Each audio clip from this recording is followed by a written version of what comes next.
Hi guys, sa mga maring, para safety gyud ang pamilya ug ang atong mga silingan, ang atong mga hayop atong pa-injeksyonan dito sa diin nato pang. Asa ka pa daw ron apang? We go to the Department of Agriculture to have these cats be injected with anti-rabies to make it safe for human beings. So it's very dangerous. We have no vaccines for this kind of animals.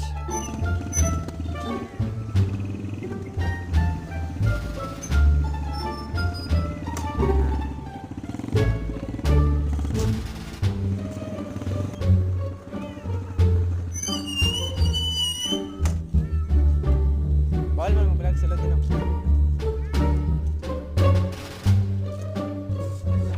Hi guys, saya mga ring. We are here at